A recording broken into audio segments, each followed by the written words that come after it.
Hello class 10वीं के मेरे प्यारे बच्चे, इस वीडियो में हम लोग पढ़ेंगे आपके गणित का चैप्टर 3 दो चर वाले रैखिक समीकरण युग्म का प्रश्नावली 3.1। अगर नई बुक है तो 3.1 हो जाएगा, अगर पुरानी बुक होगी तो उसके लिए भैया ये 3.2 में मिलेगा। ठीक है, तो चलो करते हैं शुरुआत बिना किसी विलंबता का। इसमें पहला प्रश्न लिखा है ना कि जो भी कोई यहाँ पे समीकरण बनाया गया है, प्रश्न दिए गए हैं ना, इस प्रश्नों के आप समीकरण का युग्म बनाइए। ये लिखित प्रश्न है, इसका आपको समीकरण बनाना है। समीकरण का युग्म बनाना मतलब दो समीकरण बनेंगे इससे, और उसको ग्राफीय विधि से हल करके बताने इसका हल क्या होगा। तो मेरे बच्चे, जब भी आप लोग को इस तरह का प्रश्न देना, एक ऐसे लिख करके दे और उसको बोले कि आप उसको हल करो, तो वह चाहे दो चर वाला रैखिक समीकरण हो चाहे एक चर वाला रैखिक समीकरण हो, उसके लिए सलूशन बस एक ही बनता है कि पहले प्रश्न को आप ध्यान से पढ़ो, ध्यान से पढ़ने के बाद उसका समीकरण प्राप्त करो, समीकरण को फिर बाद में हल करेंगे। आप लोग अगर इस वीडियो को अंत तक देख लेते हो तो मैं इसकी पूरी गारंटी देता हूं कि आप समीकरण बनाना भी सीख जाएंगे और समीकरण को हल करना भी सीख जाएंगे। तो चलो करते हैं शुरुआत। यहां पर पहला प्रश्न लिखा है, कक्षा 10 के 10 विद्यार्थियों ने एक गणित की पहली प्रतियोगिता में, ठीक है, भाग लिया। यदि लड़कियों की संख्या और तथा लड़कों की संख्या से 4 अधिक है तो हमसे पूछा जा रहा है कि प्रतियोगिता में भाग लिए गए लड़के और लड़कियों की संख्या क्या होगी। प्रतियोगिता में भाग लिए गए लड़कों की संख्या और लड़कियों की संख्या कितना होगी, हमसे ये पूछा जा रहा है।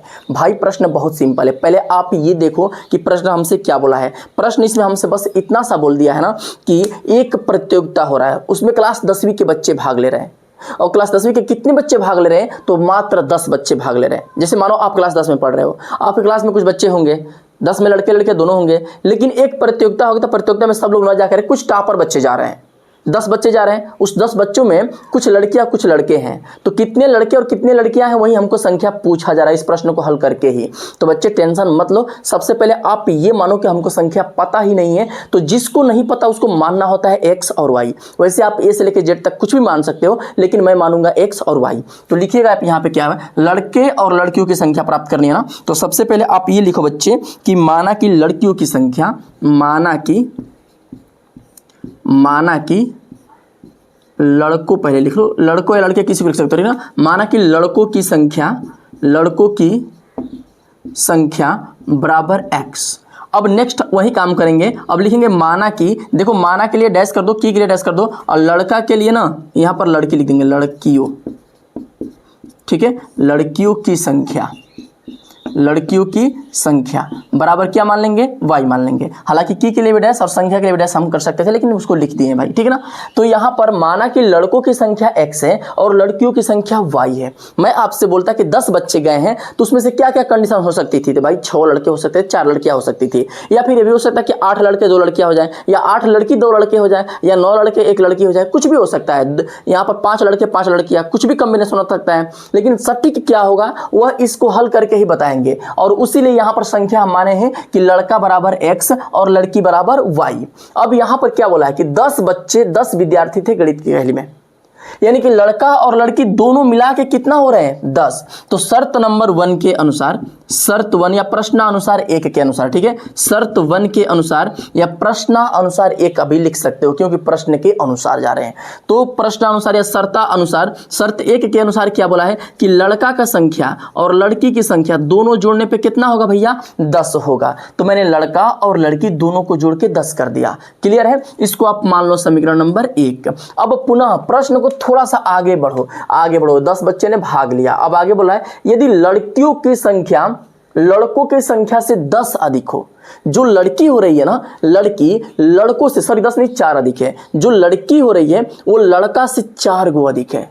अगर लड़का 2 गो होगा तो लड़की कितना होगी, 4 अधिक मतलब 6 होगी। समझ रहे हो ना, जितना लड़का की संख्या होगा उससे 4 अधिक लड़की होगी। मेरी बात ध्यान से सुनो, इसको कैसे करोगे ना, यहां पर क्या बोला है कि लड़कियों की संख्या लड़कों से 4 अधिक है, यानी कि लड़का जितना होगा उससे 4 अधिक लड़कियां होंगी। लड़की अगर 4 अधिक है तो उसमें से 4 घटा देंगे तो लड़का के बराबर हो जाएगी कि नहीं होगी भाई, होगी यार, होगी। आराम से बताओ होगी कि नहीं होगी। जैसे मैं बोलूं कि मेरा उम्र अभी मानो, ऐसे मान लो कि मैं बुढ़ापा में आ गया, 40 वर्ष मेरी उम्र है, और तुम्हारी उम्र 25 वर्ष है, तो मैं तुमसे 25 वर्ष, तुम्हारा उम्र है तो मैं तुमसे 15 वर्ष बड़ा हूं। सिंपल बात है, मैं 40 तुम 25, वैसे तुम 25 के हो नहीं, तुम तो ऐसे 15 के ही हो गए, लगभग 10 में पढ़ रहे हो तो लगभग 15-16 बहुत ऊपर नीचे, ठीक है। तो अब यहाँ पर मैं हूँ 40, तुम हो 25, तो होगा क्या मेरे बच्चे, होगा क्या, सिंपल सा इसका फंडामेंटा होगा कि आपसे मैं 15 वर्ष बड़ा हूँ, तो मेरे में से 15 वर्ष आपसे मैं 15 वर्ष अगर मैं बड़ा हूं, आप 25 के हो, मैं 40 के हूं, आपसे मैं 15 वर्ष बड़ा हूं, तो मेरे में से 15 वर्ष घटा दोगे तो दोनों लोग बराबर होंगे कि नहीं होंगे? हो जाएंगे यार, हो जाएंगे। या फिर मैं आपसे 15 वर्ष बड़ा था तो आप में मैं 15 वर्ष जोड़ दूं तो आप मेरे बराबर हो जाएंगे कि नहीं हो जाएंगे? मेरे 40 के बराबर हो जाएंगे कि नहीं हो जाएंगे? हो जाएंगे। तो जो अंतर होता है ना, वो किसी एक में जोड़ना होता है या फिर घटाना होता है या फिर गुणा करना होता है या फिर भाग देना होता है। तो कहोगे सर कब मालूम चलेगा कि गुणा करना है कि भाग देना है? भाई वहां पे गुणा बोलेगा, 2 गुना 3 गुना 4 गुना हो रहा है तो वहां पे गुणा करेंगे। अब बोलेगा कि अधिक हो रहा है तो वहां पे जोड़ेंगे, बोलेगा कि कम हो रहा है तो वहां पे घटाएंगे। अब सिंपल सी बात है कि अधिक बोला तो किसके तरफ जोड़ेंगे या किसके तरफ घटाएंगे? तो जिससे अधिक बोल रहा है, जैसे लड़कियों की संख्या से अधिक बोला, ध्यान समझो, लड़कियों की संख्या लड़कों की संख्या से अधिक, लड़कों की संख्या से, जिसके पीछे ये शब्द इंपॉर्टेंट है, जिसके पीछे से लग जाए ना उसी को आप अकेले रख दीजिएगा। लड़कों की संख्या से 4 अधिक है लड़कियां, तो लड़कों को मैंने x माना। अब लड़कियां अधिक है तो लड़कियां को मैंने क्या किया? घटा दिया। आप चाहते तो 4 को लड़कों में जोड़ भी सकते थे, कोई दिक्कत नहीं होता। x + 4 = y, ये भी कर सकते थे। लड़का कम है तो इसमें 4 हम जोड़ देंगे, लड़की के बराबर हो जाएगा। ठीक है बच्चे, तो हमने क्या किया? x = y - 4। मैंने लड़कियों में से 4 को घटा दिया, वो लड़की जब 4 को घट जाएंगी तो लड़के के बराबर ही प्राप्त हो जाएंगी। अब इसको थोड़ा सा क्रम से कर लो। ये शर्त 2 है, लिख लेना यहाँ पर, शर्त 2 यहाँ पर लिख लेना। अब यहाँ पर क्या होगा? x इधर y प्लस में, इधर गया तो माइनस में, बराबर -4। इधर y हमारा माइनस में था, सॉरी प्लस में था, इधर गया माइनस में हो गया, बराबर इधर क्या बचेगा? -4। समीकरण नंबर 2 हो गया। अब देखो भाई, समीकरण 1 मिल चुका है, समीकरण नंबर 2 मिल चुका है और इसका खींचना है ग्राफ। सिंपल सी बात है, किसी का भी ग्राफ खींचना हो ना, किसी भी समीकरण का ग्राफ खींचना हो बच्चे, तो सबसे पहला काम ये होता है, ग्राफ भी खींचना सीख जाओ। आपको साइंस में भी काम लगेगा ग्राफ खींचने का, हर जगह इंपॉर्टेंट लगता है ग्राफ का। ठीक है बच्चे, तो इसी प्रश्न में, इसी वीडियो में ग्राफ भी सीख जाओ, बस 2 मिनट का खेला है। देखो कैसे, इन्हीं 2 समीकरण ग्राफ खींचना है, इसका और इसका। एक पहले इसको ले लेंगे और फिर दूसरे पे इसको ले लेंगे। इन दोनों का ग्राफ खींचना है बच्चे ना, तो इनका ग्राफ खींचने के लिए पहले इनका हल ज्ञात करेंगे, इनका छोटा छोटा 2 हल ज्ञात करेंगे। अब कहोगे सर ये हल क्या होता है? तो देखो बोर्ड पे ध्यान से देखो, इधर बोर्ड पे देखो, ठीक है ना। इसका हल कैसे ज्ञात करते हैं बच्चे? देखो, सबसे पहले समीकरण नंबर 1 आप उतार लीजिएगा, x + y = 10। अब यहाँ पर हम बनाएंगे एक डब्बा, यहाँ पर हम क्या बनाएंगे? एक डब्बा बनाएंगे, उसमें लिखेंगे x और लिखेंगे y, इधर लिखेंगे x, इधर लिखेंगे y। अब एक काम करो, सबसे पहला काम, x की जगह पे 0 रखो। मैंने इस समीकरण, पहले समीकरण को मैंने उतार लिया, उतारने के बाद एक डब्बा बनाया, इसमें x और y लिखेगा, जो अज्ञात राशि उसी को यहाँ पे लिखिएगा। लिखने के बाद आप एक काम करो कि x की जगह पे 0 रखो और देखो क्या प्राप्त होता है। पहला कंडीशन, x बराबर हम 0 रख रहे हैं, तो देख रहे हैं कि इस समीकरण में 0 रखने पे क्या प्राप्त होगा? x + y = 10। तो x की जगह पे 0 करेंगे तो 0 + y = 10, तो y की वैल्यू कितना मिलेगा भैया? 10 मिल जाएगा। कितना मिलेगा? 10 मिल जाएगा y की वैल्यू। y की वैल्यू कितना मिल गया? 10। अब नेक्स्ट वैसे ही क्या करेंगे, अब इस बार पुनः इस बार अब y को 0 रखेंगे। पहली बार मैंने क्या किया? x 0 रखा, y का कुछ मान प्राप्त हुआ। अब क्या करेंगे? y 0 रखेंगे और x का कुछ ना कुछ मान प्राप्त होगा। हमेशा यही काम करेगा, एक को 0 रखेगा, दूसरा अपने आप प्राप्त होगा। पहली बार x 0, फिर दूसरी बार y 0। अब y 0 रखते हैं, देखते हैं क्या होता है। y = 0 रखने पे भैया क्या मिलेगा? समीकरण को हम उतार लेते हैं, तो x + y = 0 और y की जगह पे हम कर देंगे 0, तो मिलेगा 10। मिलेगा क्या भैया? 10, इधर 10 है ना, हाँ 10 मिलेगा। तो x बराबर कितना मिलेगा भाई? x बराबर कितना मिलेगा? सिर्फ और सिर्फ 10 मिलेगा, प्लस के 10 मिल गया। ये प्लस के 10 आप यहाँ पे उतार लीजिएगा। उतर गया ना, इसका काम खत्म। बस 2 बिंदु प्राप्त करना था, 2 बिंदु मैंने प्राप्त कर लिया। ठीक है, 2 बिंदु का मतलब एक बार x 0 रखना था, एक बार y 0 रखना था, मैंने कर लिया। अब दूसरी बार वही काम करेंगे, अब दूसरी बार इस समीकरण को उतारेंगे। क्या समीकरण है भाई? x - y = -4। ये समीकरण 2 है, शर्त 2 वाला समीकरण प्राप्त है। इसको भी हम लोग हल करते हैं। इसके लिए भी सेम वही प्यारा सा काम, एक डब्बा बनाएंगे, डब्बा में 4 खाना बनाएंगे और इस खाना को x भरेंगे और इधर y भरेंगे। ठीक है भाई, इधर x और इधर क्या हो जाएगा? y। अब पहला वही काम, x 0 रखो और y देखो क्या प्राप्त होता है। पहला कंडीशन, x 0 रखने पे y क्या मिलता है?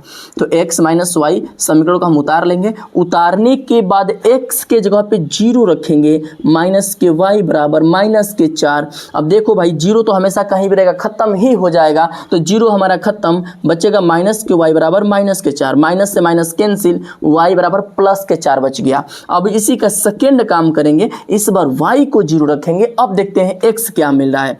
यहाँ पर लिख लीजिएगा कि y बराबर हम 0 रख रहे हैं, y बराबर हम क्या रख रहे हैं 0 रख रहे हैं। y 0 रख लेंगे तो क्या मिलेगा, x माइनस वाई बराबर -4। तो x इजकल टू -0 बराबर -4।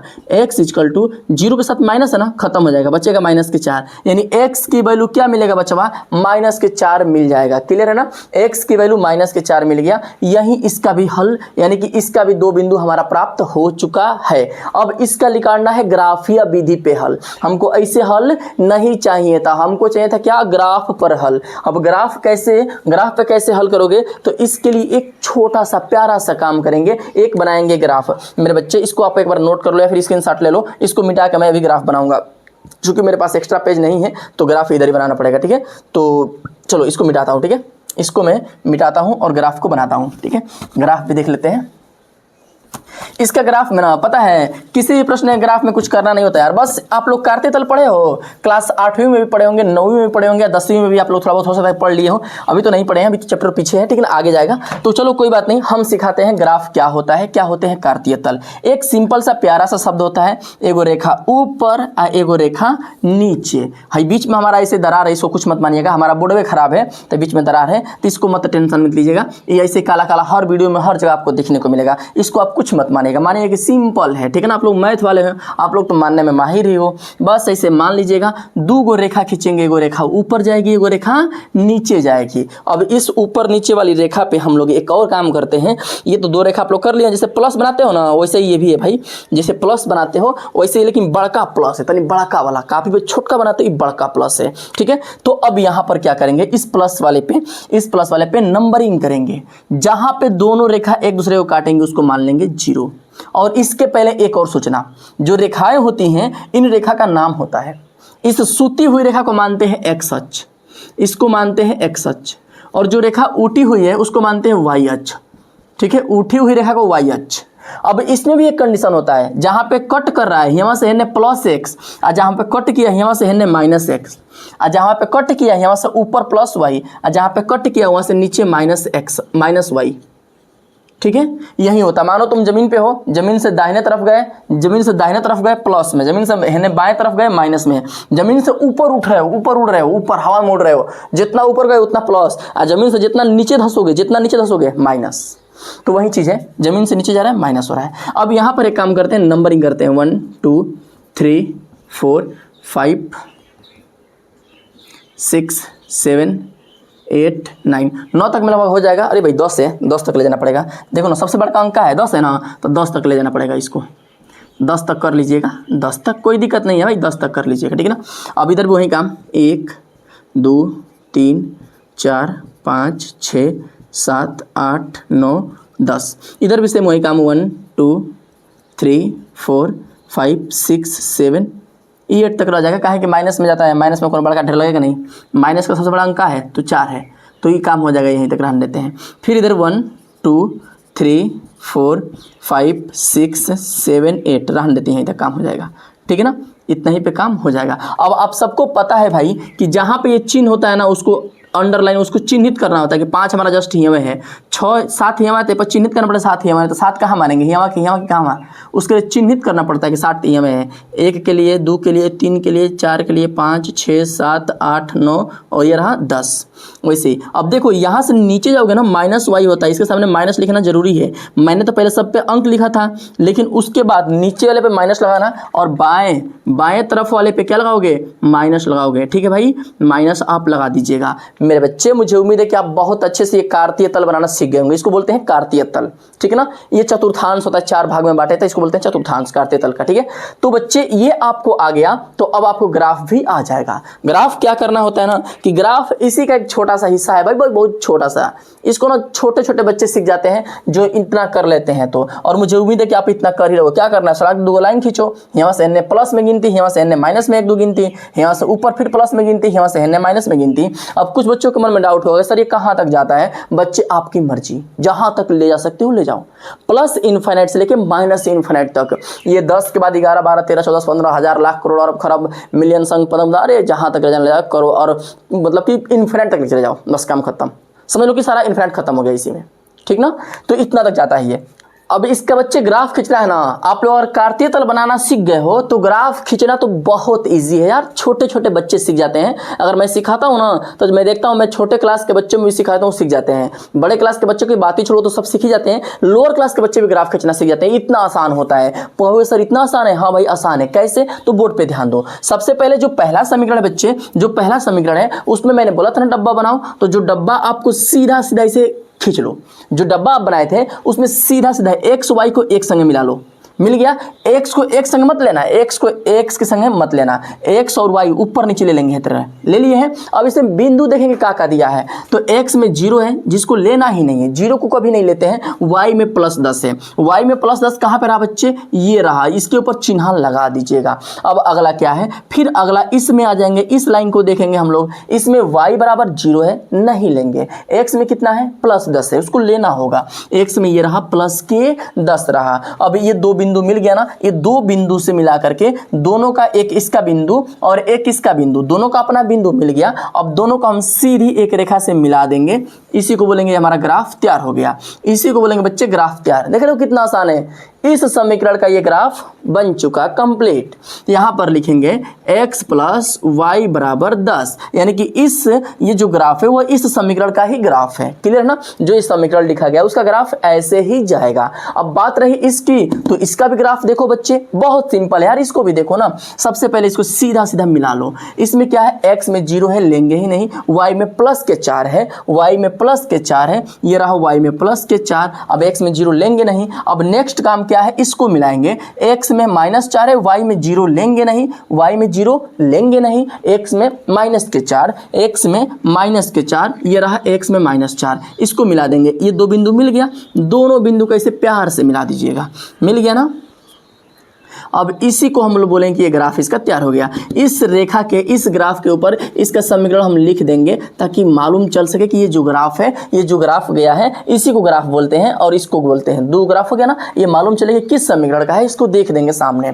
अब देखो बच्चे, ये जहां पर कट कर रहा है ना, जहां पे कट कर रहा है उसको एक सीधी रेखा से मिला दो। एक सीधी रेखा से, ब्लैक से मिलाता हूं, एक सीधी रेखा से मिला दो, एक सीधी रेखा से। ये जहां पे कट किया है वह एकदम सीधा नीचे गिराओ, और इधर जहां पे कट किया वहां पे सीधा इधर ले जाओ, सीधा यहां पे ले जाओ। तो देखोगे आप ध्यान से, थोड़ा बहुत मेरा इधर उधर हो रहा होगा, हल्का सा, थोड़ा ज़्यादा नहीं, हल्का सा। कारण क्या है, मैंने हाथ से बनाया है, हाथ से ग्राफ इधर उधर हो जाता है। अगर यही ग्राफ एक कापी आती है उस पर आप करोगे ना, उस पर थोड़ा सा भी इधर उधर नहीं होगा। वो कापी ना खींच के बनाई गई होती है, लाइनिंग उसकी सीधी सीधी होती है, तो उस पर सटिक जाएगा। यहाँ पर कोई लाइनिंग है नहीं भाई, प्लेन बोर्ड है, थोड़ा बहुत ऊपर नीचे हो सकता है, लेकिन फिर भी मैं कोशिश किया कि बिल्कुल सीधा हो सके, ठीक है ना। तो देखो इसका सीधा नीचे गिराओगे आप, और इसको, ये वाली रेखा सीधा इधर जाएगी, ये रेखा सीधा इधर जाएगी। तो ये गई किस पे, 6 के बाद क्या आता है 7 पे, और ये इस पे किस पे गई है 3 पे। यानी कि यक्स में 3 है, यक्स में, यक्स अच्छा है ना, यक्स में 3 है और ये y है, y में कितना है तो 7 है। यानी कि लिखेंगे x पर 3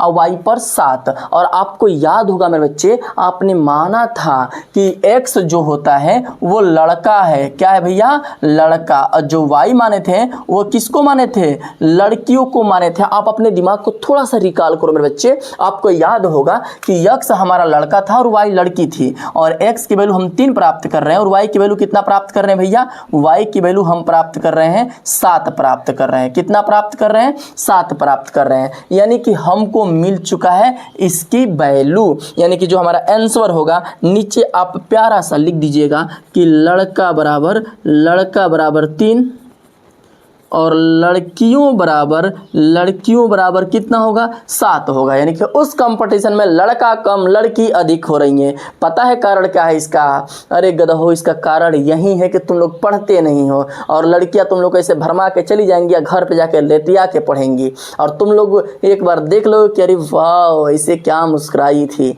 उसके बाद जाके भर रात भर सुबह तक सोचोगे, यहाँ तक कि सपना में सो के भी सोचोगे।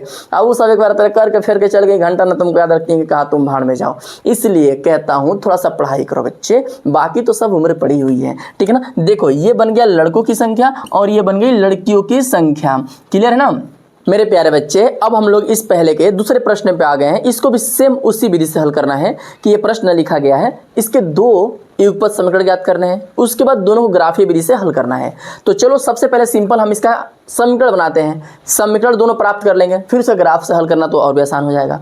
तो प्रश्न क्या बोला है ना, प्रश्न बोला ये है, प्रश्न का समीकरण बनाने के लिए ना पहले प्रश्न को ध्यान से समझो बच्चे। किसी भी प्रश्न का समीकरण बनाने के लिए ना उस प्रश्न को ध्यान से बड़ी आराम से पढ़ो और क्या बोल रहा है उसको फील करो, महसूस करो कि क्या बोल रहा है वो। ये प्रश्न बोला है ना 5 पेंसिल तथा 7 कलमों का मूल्य 50 रुपया है।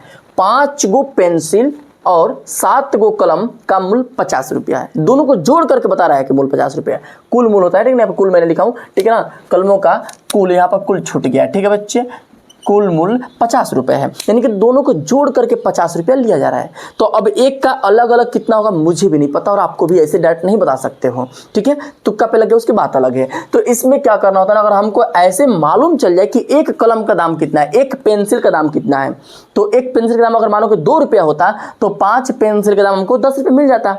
10 से भाई 5 से गुणा करते हैं। और वैसे ही 7 कलम का दाम हमको निकालना है। अगर एक कलम का दाम हमको मिल जाता 5 रुपया तो 7 कलम का दाम 35 रुपया हो जाता। लेकिन यहाँ पर कितना है मुझे भी नहीं पता है, तो हम लोग क्या करेंगे कि एक कलम का और एक पेंसिल का दाम हम मानेंगे। तो लिखेंगे यहाँ पर माना कि एक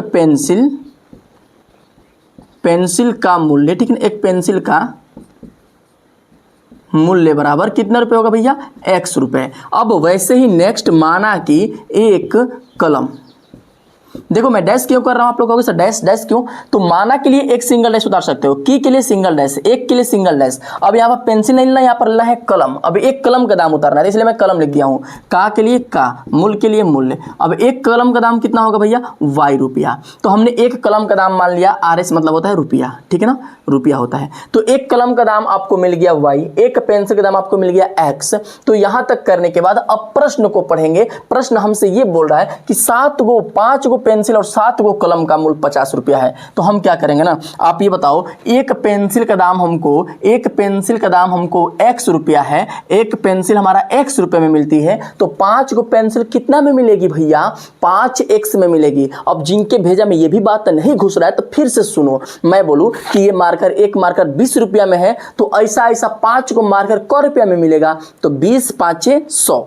वैसे ही एक पेंसिल का दाम x रुपया है, तो 5 को पेंसिल का दाम कितना होगा, तो 5x बनेगा, 5x बन जाएगा। आज जोड़ने की बात कर रहे हैं तो प्लस कर लेंगे। ये बताइए, एक कलम का दाम y रुपया है, एक कलम का दाम y रुपया है, एक कलम का दाम मैंने y रुपया माना था, तो 7 कलम का दाम कितना होगा, 7y हो जाएगा बच्चे, 7y हो जाएगा। क्लियर है ना, 7y हो जाएगा। अब बता रहा है कि दोनों को जोड़ने पे 50 रुपया देना पड़ रहा है, तो बराबर हम कर लेंगे 50 रुपए, ठीक है। ये हमारा शर्त 1 है जिसको मैं अब लिखूंगा। ये हमारा प्रश्नानुसार 1 या फिर शर्त 1, इसको अब लिख दीजिएगा, शर्त 1 है, ठीक है बच्चे। ये शर्त 1 हमारा है, इसको समीकरण नंबर 1 मान लेंगे। अब वैसे ही आगे बढ़ जाएंगे हम।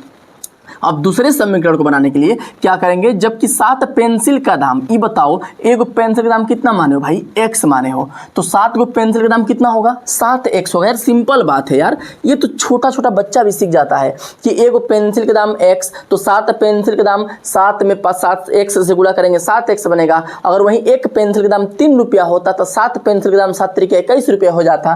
तो मैंने यहाँ पर x माना था, तो 7 में x से गुणा करेंगे मेरे प्यारे बच्चे, तो 7x बनेगा।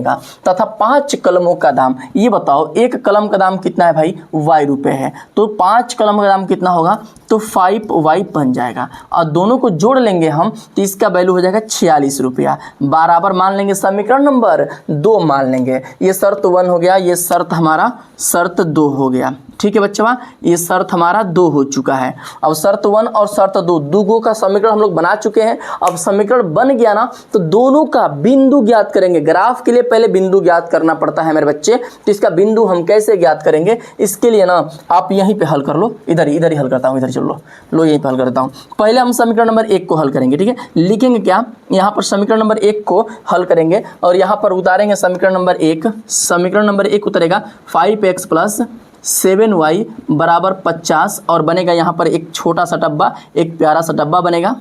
और यहाँ पर लिखा जाएगा हमारा क्या, x और y। यहाँ पर लिखा जाएगा बच्चे x और y, इधर x होगा इधर y होगा। अब काम करो, इसमें पहला काम ये होगा मेरे बच्चे, पहला काम इधर आ रहा है कि नहीं यार, इधर आ रहा है कि नहीं पता नहीं, देखना मुश्किल है, देखता हूँ यहाँ पे आ रहा है, ये वाला है ना, हाँ आ रहा है, ठीक है आ रहा है भाई, थोड़ा सा देखना मुश्किल होता है ना, शीशा उधर लगाया हो तो शीशा में देखना पड़ता है कि मेरा कहाँ तक पॉइंट आ रहा है, ठीक है। ऐसे चिन्हित किया हो लेकिन फिर भी चिन्हित मिट गया यहाँ पे, ठीक है। तो ये पहला काम ये होगा कि x बराबर हम 0 मान लेंगे, x बराबर क्या मानेंगे 0 मानेंगे, तो y की वैल्यू क्या होगा, सिंपल सा बात है, इस समीकरण में x की जगह पे 0 रख दोगे तो 5 में x की जगह पे 0 प्लस 7y बराबर 50। अब ये बताओ बच्चे, 5 में 0 से गुणा करने पर 0 बचा 7y, तो y के साथ 7 इधर गुणा में उधर गया तो है सब खत्म हो जाएगा, 0 हो गया, 5 में 0 से गुणा करने पर 0, 0 को आप हटा दो, बच गया 7y, 7 है गुणा में है गया तो भागा में हो जाएगा 50/7, इसका भाग दोगे 7.1 कुछ आएगा, बस इतना ही रान दो, 7.1 रान दो, बस छोड़ दो, ठीक है। ये पहला हो गया। अब वैसे ही दूसरा काम करो, इस बार पहली बार x 0 रखे हो ना, अब y को 0 करो। मैंने हमेशा बताया है कि ग्राफ जब भी खींचना हो पहली बार x 0 और दूसरी बार y को 0 करते हैं। इस बार y को 0 करके देखते हैं। इस समीकरण को हम लिखेंगे क्या, सेकेंड हल में y बराबर 0 रखते हैं और हल करते हैं, इसको y बराबर 0 रखते हैं और हल करते हैं, 5x प्लस 7y बराबर 50। तो मेरे बच्चे यहाँ पर क्या होगा, y की जगह पे 0 आप करोगे तो 5x बराबर, y के साथ 0 रखने पे तो खत्म हो जाएगा y आपका, y में 7 से गुणा करने पे 0 और 0 काम खत्म, बच गया 50। तो 5x बराबर 50, तो 5 है गुणा में होने गया तो भागा में कितना आएगा 10 आएगा, यानी x की वैल्यू हमको कितना मिल गया बच्चे 10 मिल गया, x की वैल्यू कितना मिल गया 10 मिल गया। ये भी सीन आ रहा है कि नीचे थोड़ा देखना पड़ेगा मुझे, आप फिर से भी प्रॉब्लम में हम हमारा हाथ यहाँ पर है, उंगली हमारी हिल रही है उसमें, हाँ आ रहा होगा, ठीक है आ रहा होगा। चलो अगर नहीं भी आ रहा तो समझना बच्चे, बस इसको मैंने हल किया है, ठीक है ना। x की वैल्यू कितना मिल गया 10 मिल गया। ये समीकरण नंबर हमारा 1 हल हो चुका है। अब वैसे ही इस समीकरण नंबर 2 को हल करेंगे, क्योंकि नीचे जगह नहीं है तो मैं इधर हल कर देता हूँ, थोड़ा सा जगह बचा के रखूंगा ग्राफ खींच लिए, ठीक है ना। ग्राफ खींचने के लिए थोड़ा जगह बचा के रखना पड़ेगा मुझे, ठीक है ना भाई थोड़ा सा समझने की कोशिश करो इसको, ठीक है ना। तो अब यहाँ पर क्या होगा, अगला हम समीकरण 2 उतारेंगे, 7x प्लस के 5y बराबर क्या हो जाएगा हमारा 46 बन जाएगा। अब सेम वही काम यहाँ पर एक डब्बा बनाएंगे, डब्बा बनाने के बाद मेरे बच्चे x इधर रखेंगे, इधर y रखेंगे। अब हल करेंगे, x में हम 0 पुट करेंगे और y की वैल्यू देखेंगे हमको क्या मिल रहा है। x में 0 रखेंगे तो y की वैल्यू क्या मिल रहा है, पहला कंडीशन x 0 रखा जा रहा है, तो यहाँ पर लिख लीजिएगा कि x हम 0 रख रहे हैं। अब इसके बाद 7 गुणित 0 प्लस 5y बराबर 46। अब यहाँ पर देखो 7 में 0 से गुणा करने पर 0 हो जाएगा खत्म, बचेगा 5y बराबर 46। 5 इधर भागा में उधर गया तो क्या हो जाएगा गुणा में हो जाएगा, 46 में सर इधर गुणा में उधर गया तो भागा में, 9 5 45.1 बचा ना, तो 5 दूना के 10 यानी कि 9.2 मिल जाएगा। अब y को 0 रखते हैं, अब देखते हैं कि x क्या मिल रहा है। सेकेंड काम y बराबर 0 रखने पे अब देखते हैं x क्या मिल रहा है। समीकरण को फिर उतारेंगे, 7 × x प्लस 5 × के 0, y 0 है तो 0 बराबर 46। अब 7 के देखो 5 के साथ 0 से गुणा करने पे 0 काम खत्म, x के साथ 7 है ना गुणा में होने गया तो हो जाएगा भागा में, तो x बराबर 46/7 यानी कि कितना होगा 7 छक्का 42, 7 छक्का 42। अब बचा कितना 4 बच गया, 4 बचा तो 7 5 35 यानी कि 6.5 आ जाएगा, ठीक है बच्चे लगभग 6.5 आ जाएगा। इतना वैल्यू हम उठा के अब ग्राफ पे रखेंगे, लगभग वैल्यू हमको दशमलव में मिल चुका है, यहीं पे रहने देंगे। अब कहोगे सर दशमलव में 2 स्थान 3 स्थान तक और ले जाएं, भाई ले जा सकते हो लेकिन यहाँ पे काम नहीं लगेगा उसका, ठीक है इतना ही में काम चल जाएगा। अब चलो इसका ग्राफ खींचते हैं। ग्राफ के लिए सबको पता है कि बनाया जाता है कि कार्तीय तल ऐसे, ठीक है बच्चे, 2 रेखा को मैंने कट करा दिया, यही बन गया ग्राफ का बिंदु, ग्राफ का बिंदु मिल गया। अब देखते हैं कि अंक कहाँ तक ले जाना है अधिकतम, तो सबसे जो बड़ा अंक है वो 10 है और 9 है, यानी कि सब 10 9 में काम निपट जाएगा, वो भी प्लस वाले का। ये रहा हमारा x अक्ष प्लस, ये रहा प्लस के y अक्ष, और ये रहा माइनस के y अक्ष, और ये रहा माइनस के x अक्ष। अब इसी के ऊपर गिनती भी शुरू कर देते हैं, थोड़ा गिनती भी लिख लेते हैं बच्चे, गिनती लिख लेते हैं। बीच में 0 होता है, ऊपर जाएंगे 1 2 3 4 5 6 7 8 9 और 10, इधर जाएंगे सेम वही काम, 1 2 3 4 5 6 7 8 9 और 10 ना बोल के 10 बोल दो, ठीक है 10।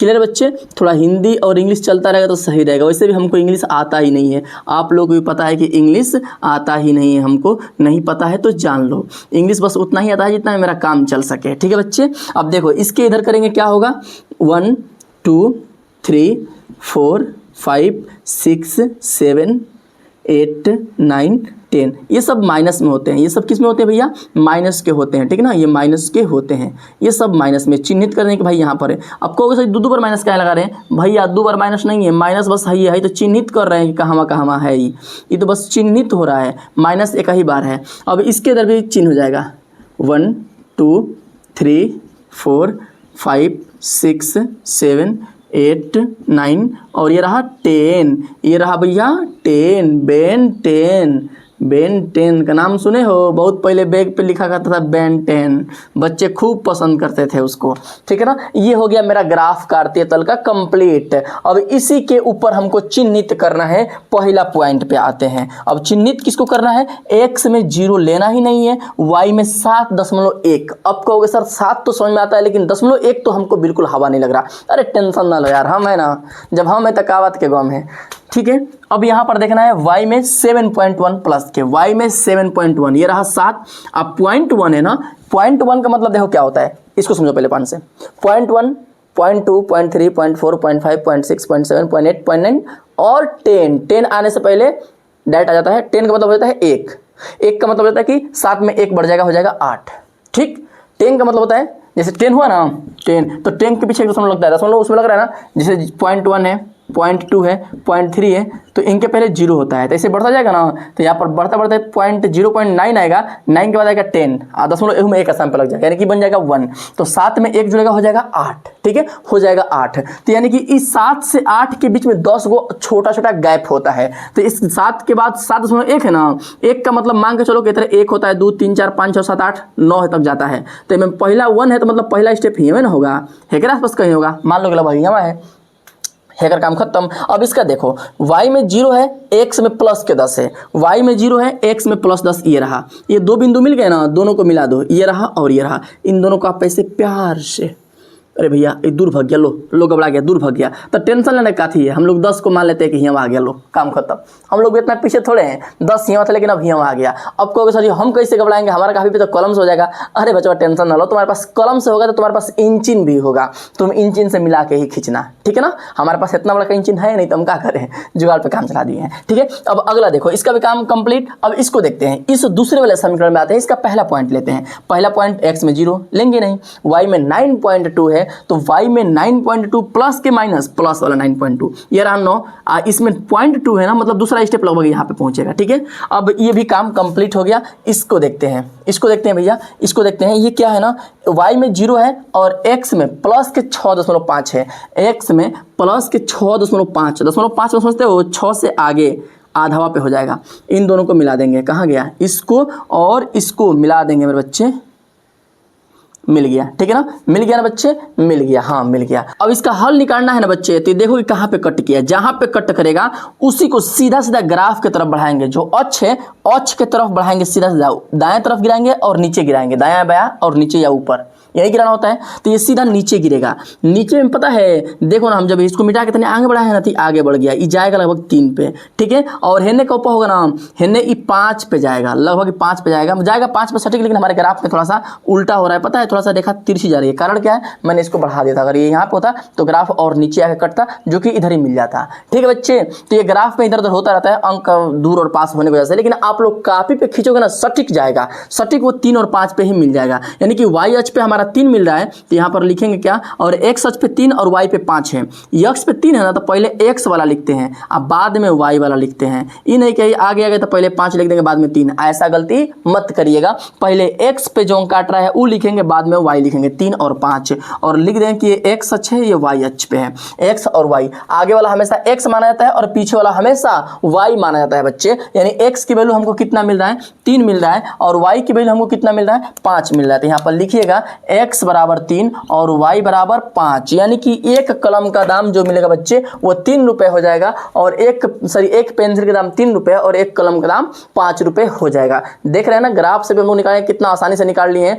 बहुत आसान है यार, बहुत आसान है, मजा आ जाएगा आप लोग को हल करके इसको। ये चैप्टर ही है ना बहुत ईजी है, बस आप लोग को वीडियो को अंत तक पढ़ने की जरूरत है। जैसे इसको सीख गए हो ना, उसी तरह से और भी आसान स्टेप में अभी अगला प्रश्न को सिखाता हूँ, प्रश्न नंबर 2 को। बच्चे अब ये प्रश्न नंबर 2 हमसे ये पूछ रहा है कि a1/a2 b1/b2 c1/c2 की तुलना करके आप बताओ कि जो निम्नलिखित ये समीकरण के युग्म है, यह क्या एक दूसरे को प्रतिच्छेद कर रहे हैं, या फिर संपाती हो रहे हैं, या फिर समांतर हो रहे हैं। तो अब आपके मन में डाउट ये होगा कि सर इसमें तो हमको कुछ पता ही नहीं है, प्रतिच्छेद, समांतर और संपाती क्या होता है इसके बारे में भी नहीं पता है, ये प्रश्न कैसे हल करें। तो बच्चे एक छोटी सी 2 लाइन की थ्योरी सुनो। इसको थ्योरी क्या बोलता है, जैसे आपको सबसे पहले पता होना चाहिए कि किसी भी 2 चर के रैखिक समीकरण के युग्म का ऐसा जनरल समीकरण होता है कि a1x plus b1y plus c1 बराबर 0। फिर अगला क्या होता है, a2x plus b2y plus c2 बराबर 0। अब कहोगे सर ये a1 a2 b1 b2 c1 c2 क्या हो रहा है। भाई यहां पर देखो, ऊपर आ जाओ, ये जो एग्जाम्पल लिखा हूं यहां पर 5x minus 4y plus 8, 7x plus 6y minus 9 ऐसे लिखा गया ना। इसको समीकरण नंबर है 1 मानेंगे, इसको 2 मानेंगे। तो समीकरण 1 में कुछ अलग है, 2 में अलग है, लेकिन एक्स वाई इसमें भी और एक्स वाई इसमें भी है ना। तो जो बच गया अंक, अब इन दोनों को अलग अलग कैसे वेरीफाइड करोगे। तो इसके लिए जो समीकरण नंबर 1 है इसके लिए मानोगे a1, फिर y वाले को मानोगे b1 और जो सिंगल उसको मानोगे c1। फिर वैसे ही समीकरण नंबर 2 के लिए जो यक्स के साथ में होगा उसको a2 b2 और ये c2 हो जाएगा। देखो यहां पर चिन्ह के साथ c2 लेना, c2 का वैल्यू कितना है, +9 नहीं -9। c1 का मान कितना है, +8। b1 का मान कितना है, -4। अब b2 का मान कितना है, +6। ऐसे ही वो अपने चिन्ह के साथ आता है। अब आपको एक बात क्लियर है कि a1 a2 b1 b2 c1 c2 क्या होता है, इतना क्लियर। अब देखो कैसे पता करोगे प्रतिच्छेद है कि समांतर है कि संपाती है। भाई अगर आप इसके x के गुणा में और इसके गुणा में आपस में भाग दोगे तो बोलेंगे a1 अपान में a2, इस अंक से इसमें भाग दो a1 अपान में a2, इस अंक से इसमें भाग दो b1 अपान में b2, इस अंक से इसमें भाग दो c1 अपान में c2। अगर भाग देने के बाद इसकी वैल्यू इधर वाला आगे वाला का मान और पीछे वाला का मान आपस में बराबर आ रहा है, चिन्ह के साथ बराबर हो रहा है, फिर पीछे वाले का भाग दिए तो ये वाला इसके बराबर हो गया, तो ये दोनों की दोनों जो ग्राफ बनेंगे यह एक दूसरे को संपाती होंगे, जस्ट एक दूसरे के ऊपर कोलैप्स कर जाएंगे। संपाती का मतलब क्या होता है, जो मैं पिछला ग्राफ सिखाया था, ग्राफ में संपाती मतलब एक ग्राफ ऐसे गया ना तो दूसरा का भी एकदम वही पे चढ़ के जाएगा, चढ़ के जाने को बोलते हैं क्या, संपाती।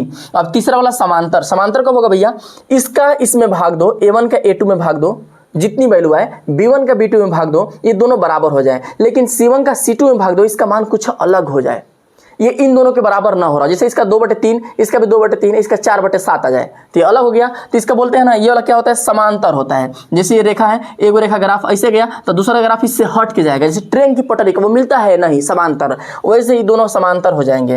अगर प्रतिच्छेद होगा तो उसके लिए क्या होगा, तो एकरा से हमें भाग दो, एकरा से हमें भाग दो, a1 अपान में a2 b1 अपान में b2, इसका मान अगर 3/4 आ रहा है तो इसका कुछ अलग फेंक देगा, बराबर नहीं फेंकेगा, इसका फेंकेगा 5/6। लो ना, अब 3/4 5/6 अलग अलग, जे मुँह पहले ही अलग अलग हो गया तो पीछे का देखने की कोई जरूरत नहीं है, पीछे का बराबर है या नहीं है। अगर आगे वाला बराबर नहीं हुआ तो तुरंत बोल देना कि प्रतिच्छेद है। प्रतिच्छेद का मतलब क्या है, ग्राफ है ना, करते तो है ना, एक ग्राफ है तरह गया ना, दूसरे का वाले ने काट देगा। जैसे मैंने पहला और दूसरा 2 प्रश्न सिखाया था वो दोनों प्रतिच्छेद थे, एक दूसरे को काट रहे थे, ठीक है ना, काटने को बोलते हैं क्या, प्रतिच्छेद। ये तीनों का कंडीशन ऐसे ही होता है, ठीक है बच्चे। अब चलो इन प्रश्नों को देखते हैं कि ये प्रश्न क्या हो रहे हैं। तो इसको थोड़ा मैं मिटाता हूँ, इसको मैं मिटाता हूँ और पहला प्रश्न दिखाता हूं।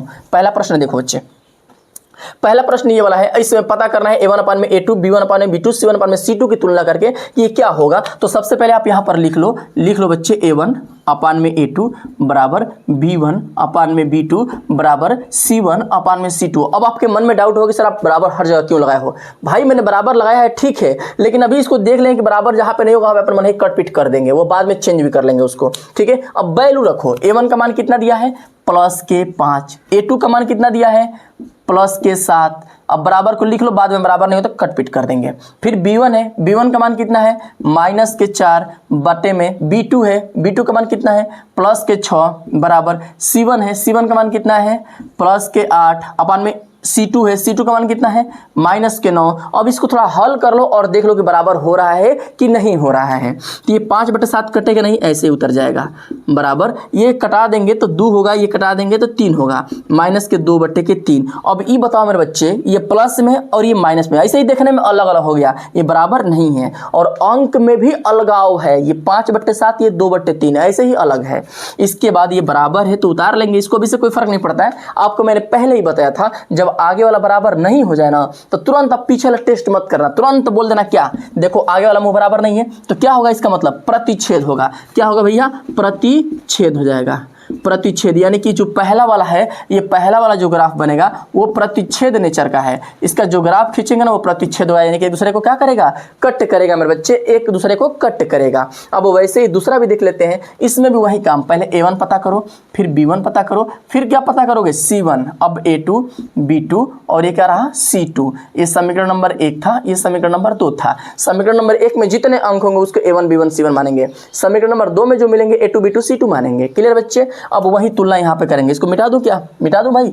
उम्मीद है नोट कर लिए होंगे, मिटाता हूँ। ठीक है, अब देखो इसकी तुलना करते हैं। a1 अपान में a2, a1 की वैल्यू कितना है 9, अपान में a2 की वैल्यू कितना है 18, बराबर लगा लो। b1 की वैल्यू कितना है प्लस के 3, और b2 का मान कितना है, b2 का मान प्लस के 6, बराबर c1 का मान कितना है प्लस के 12, c2 का मान कितना है प्लस के 24। इसको कटा के पहले छोटा करो। 9 एकम में 9, 9 दूना के 18, 3 एकम में 3, 3 दूना के 6, 12 एकम में 12, 12 दूना के 24, यानी कि 1/2 बराबर 1/2 बराबर 1/2। अब ई बताओ, ई वाला और ई वाला तीनों बराबर है या नहीं है? भाई बराबर है, ऊपर देखने में बराबर तो नहीं लग रहा था, लेकिन अब भी ये बराबर हो चुका है। और जब तीनों बराबर होते हैं तो पहला कंडीशन क्या हो जाएगा, समपाती। समपाती मेरे बच्चों, समपाती, यानी कि पहला वाला कंडीशन क्या है, दूसरा वाला प्रश्न समपाती हो जाएगा, ये समपाती। अब तीसरा वाला देखो, इसको भी सेम वही काम करेंगे, मानेंगे a1 b1 c1, a2 b2 और ये क्या मानेंगे c2। अब इसको रख के हल करते हैं, डायरेक्ट उतार लो यार। 6/2 बराबर -3, b1 का मान कितना है -3, b2 का मान कोई अंक नहीं, देखो कोई अंक नहीं है, एक मान लो -1 बराबर यहाँ पर c1 का मान +10, c2 का मान +9, प्लस मत लिखिएगा, माइनस होगा तो लिख दीजिएगा। अब इसको हल करेंगे, कटाएंगे 2 से 3, ये कटेगा नहीं, माइनस माइनस कैंसिल, 9 10 नहीं कटेगा, यानी कि 3/1 बराबर, ये 3/1 बराबर, अब 10/9, ये पीछे वाला बराबर नहीं है। 3/1 बराबर है, लेकिन 10/9 का भी बराबर नहीं हो सकता है, यानी कि पीछे वाला बराबर नहीं है। और जब पीछे वाला बराबर नहीं होता किसका मैच करेगा, सेकेंड वाला कंडीशन मैच करेगा, समांतर। देखो आगे बराबर पीछे बराबर नहीं है, यानी क्या बनेगा बच्चे, समांतर बनेगा। क्या बनेगा भैया, समांतर, यानी कि दूसरा वाला क्या बनेगा मेरे बच्चे, ये वाला हो गया आपका समानांतर। ठीक है ना, ये समांतर वाला हो गया, यानी कि इसको आप हल करोगे तो इसका जो ग्राफ बनेगा वो समांतर जाएगा, ट्रेन की पटरी की तरह कभी मैच ही नहीं करेगा। क्लियर बच्चे? मुझे उम्मीद है कि ये वाला चीज आपको अच्छे से समझ में आ गया होगा कि a1 अपान में a2, b1 अपान में b2 और c1 अपान में c2 की तुलना कैसे किया जाता है। ठीक है ना, और इसी में एक छोटा सा काम होता है संगत और असंगत का, उसको भी देख लो। संगत मतलब देखो, संगत मतलब क्या होता है, संगत का मतलब साथे में, जो पास में रहे, सटा रहे, नियरा रहे, हमेशा उसको बोलेंगे संगत में। नहीं बोलते कि संगतिया हाउ है, फलाना का संगतिया फलाना है, यानी कि उसके साथ में हमेशा सट के टच में रह रहा है। आज संगत कौन सा नहीं है, जो उससे दूर दूर रह रहा है तो असंगत में हो जाएगा। जैसे देखो अब संगत में कौन सी होगा, तो समांतर है तो रेखा एक दूसरे को कभी टच नहीं करेगी तो संगत नहीं है। जैसे हम यहाँ है, तुम बहुत दूर दूर हो, एक दूसरे से कभी मिले नहीं रहे तो संगत नहीं है हम लोग का। लेकिन हई संपाति में क्या होता है, एक ऊपर दूसरे का चढ़ जाता है, जब चढ़ गया तो टच कर गया ना तो इस संगत हो जाएगा। क्या हो जाएगा भैया, संगत हो जाएगा। अब प्रतिच्छेद में भी तो एक जगह काटता है ना कबो काटता है ना, तो यह क्या बनेगा, संगत। और समांतर वाला क्या होता है, असंगत। बस एक ही कंडीशन है असंगत का, वो समांतर होगा तो असंगत, बाकी दोनों में संगत बन जाता है। ठीक है बच्चे, अब ये प्रश्न नंबर 3 जस्ट इसी पे होगा, संगत असंगत वाला। अब हम लोग प्रश्न नंबर 3 देखते हैं बच्चे। ये पता है प्रश्न नंबर 3 क्या बोल रहा है, आपसे सिर्फ एक सवाल पूछ रहा है, संगत है या नहीं है।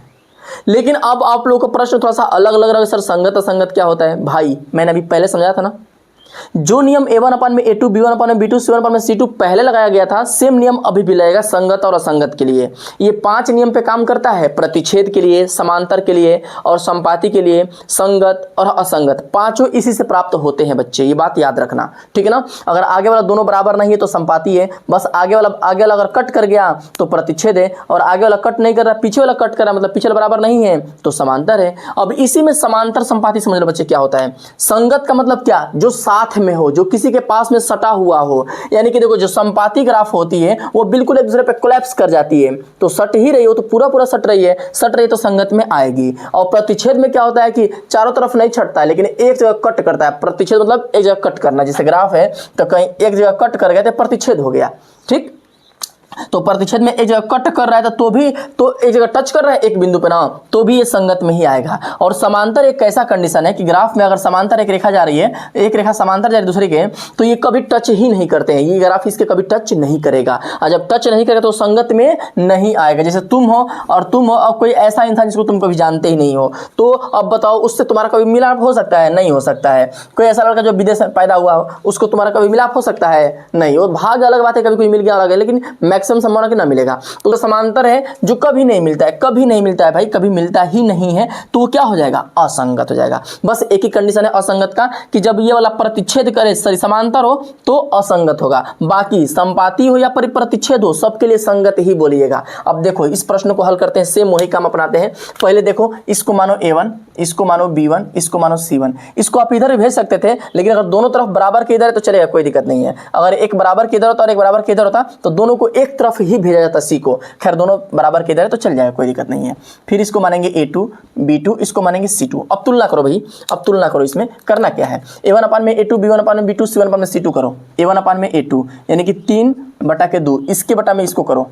फिर यहाँ पर 2/3 -3 है -3 बराबर 5/7। अब ये बताओ कोई कटने वाला है तो कटाओ, नहीं तो छोड़ दो। ये 3/2 और ये 2/3, पहले आगे वाला बराबर नहीं है और पीछे वाला बराबर नहीं है, तो पीछे वाला से कोई मतलब नहीं है। जब आगे वाला बराबर नहीं होता है तो बच्चे क्या होता है? प्रतिच्छेद। अब प्रतिच्छेद का मतलब क्या हो जाएगा? संगत हो जाएगा। क्या होगा भैया? संगत। यानी कि ये ग्राफ क्या हो गए हैं? आपस में संगत हो गए। इसमें प्रतिच्छेद मत लिखिएगा, बस डायरेक्ट संगत लिख दीजिएगा। वैसे ही 2 नंबर में भी देख लेते हैं ये क्या होता है। 2 नंबर वाला भी सेम यही कंडीशन है भाई, सेम टू सेम यही कंडीशन है कि इसमें पहले मानेंगे आप इसको A1, इसको मानेंगे B1, इसको मानेंगे C1, इसको मानेंगे A2, B2 और C2।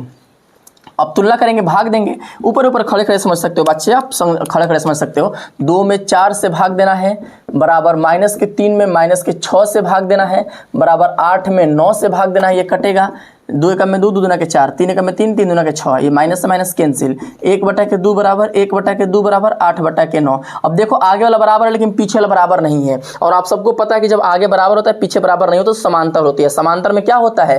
असंगत। क्या होता है भैया? असंगत। यानी कि हमारा ये 2 नंबर है, ये असंगत वाला ग्राफ है। इसको लिख दीजिएगा, ये असंगत है। ठीक है ना, ये क्या है? असंगत है 2 नंबर। अब वैसे 3 नंबर भी देखते हैं भाई। 3 नंबर में तो अब एक समस्या प्राप्त हो गया। कहोगे क्या सर? भाई देखो ये बट्टे में है और इधर जब तक हम लोग हल किए थे जितना प्रश्न वो बट्टे में नहीं था, ये बट्टे में भिन्न के रूप में दिया है। तो नहीं डरना है भाई, हम है ना, तो फिर किस बात का गम है। चलो करो क्या है, इसको एक सिंपल सा काम करो। पहले देखो बट्टे में कौन कौन सी संख्या है। इधर 2 है, इधर 3 है। इन दोनों का आपस में गुणा करो, या लौसा बोल सकते हो। 2 और 3 का गुणा करने पे कितना प्राप्त होगा? 6। अब 6 से ऊपर सब में गुणा कर दो, सब में 6 से ऊपर गुणा कर दो। दोनों पक्षों में 6 से गुणा कर दिए। अब कटाओ, 2 से कटाएंगे तो 3, 3 से कटाएंगे 2, ये कटेगा ही नहीं। यानी कि ये नया प्राप्त हो गया तितली के 9x प्लस 5 गुना के 10y बराबर 7×6 42 प्राप्त हो गया। ये नया प्राप्त हो गया, ये भिन्न इसका खत्म हो गया, नया सिंपल संख्या प्राप्त हो गई। अब वही तुलना करेंगे।